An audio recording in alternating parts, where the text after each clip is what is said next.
जय हिंद दोस्तों, मेरे चैनल पर आपका स्वागत है। कृपया आप मेरे चैनल पर बने रहें। वीडियो को शुरू से लेकर लास्ट तक देखिएगा, अधूरा वीडियो मत देखिएगा। यदि लाइक अच्छा लगे तो लाइक कीजिएगा और सब्सक्राइब कीजिएगा।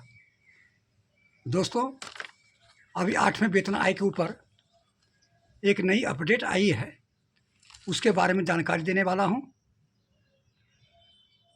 कब तक लागू होगा आयोग, कितनी होगी सैलरी में बढ़ोतरी,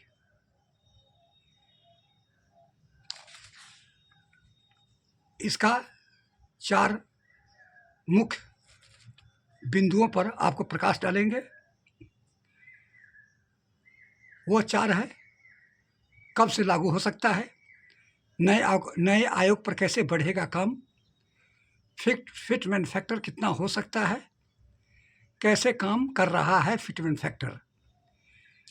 इन 4 जो सेंटेंस है उस पर पूरा विश्लेषण करके आपको मैं बताऊंगा। तो दोस्तों, कृपया आप वीडियो चैनल पर मेरे बने रहे और पूरी वीडियो देखने का प्रयास कीजिएगा। अधूरा वीडियो देखने से आपको पूरी जानकारी नहीं मिलेगी। इसलिए अब मैं शुरू करने वाला हूं। सबसे पहली बात है कि जो अपर सचिव का जो भर्ती था उसका लास्ट डेट 31 जुलाई 2025 है। 31 जुलाई तक अपर सचिव को भर्ती कर लेगा, नियुक्ति कर लेगी सरकार। DOPT ने लेटर निकाला था। इसके बाद 8वां वेतन आयोग की गठन की जाएगी, चेयरमैन और 2 अन्य सदस्य की नियुक्ति की जाएगी और 8वां वेतन पर काम करना शुरू हो जाएगा।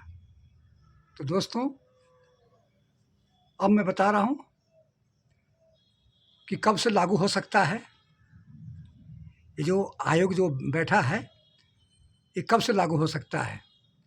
एम्बिट इंस्टीट्यूशनल इक्विटीज की रिपोर्ट के मुताबिक 8वां पे कमीशन की सिफारिशें 2025 तक अंत तक पेश किया जा सकता है। 2025 के अंत तक पेश किया जा सकता है। इससे जनवरी 2026 से लागू किए जाने की संभावनाएं हैं। अंतिम फैसला रिपोर्ट सौंपे जाने से सरकार के मंजूरी के बाद ही होगा। अंतिम रिपोर्ट जब सरकार को सौंपेगी चेयरमैन, तो सरकार मंजूरी के बाद ये लागू हो जाएगा और ये 2026 से ही लागू हो सकता है। उसमें डिले होने की चांस नहीं है।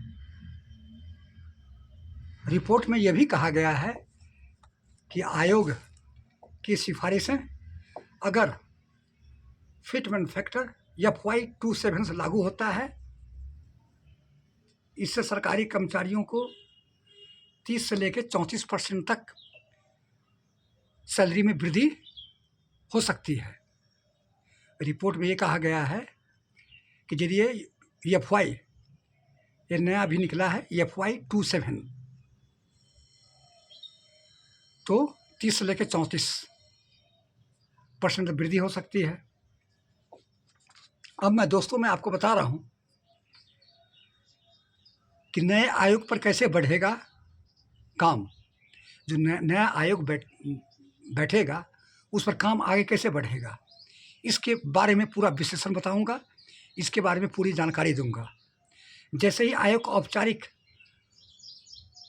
स्ट्रक्चर और TOR तय होता है तो 2025 के अंत तक रेफर आने की उम्मीद है।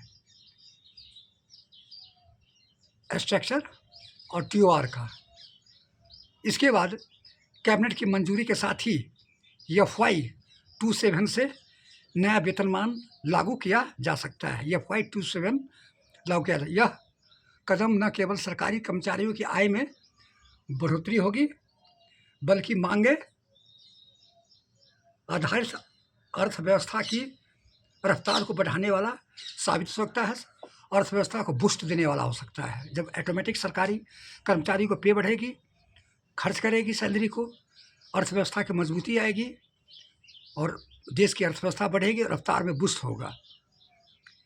ऐसे आपको आयोग का काम बढ़ेगा। तो दोस्तों, 2 का मैं जानकारी दे चुका हूँ। तीसरा है फिट वन फैक्टर कितना हो सकता है।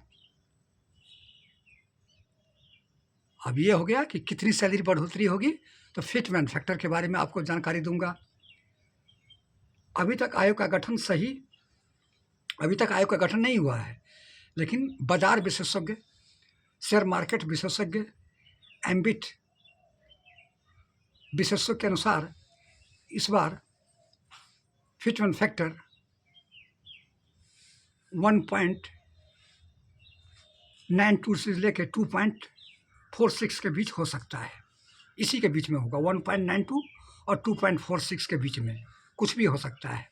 ये जितने भी फिट वन फैक्टर आपको दिया गया है, ये सारे अनुमान हैं, अभी कोई नहीं है। लेकिन विशेषज्ञ और इकोनॉमिक्स के विशेषज्ञ, बाजार का विशेषज्ञ, ये अनुमान लगाया है कि 30 से लेकर 34% की बढ़ोतरी आपको सैलरी में होगी।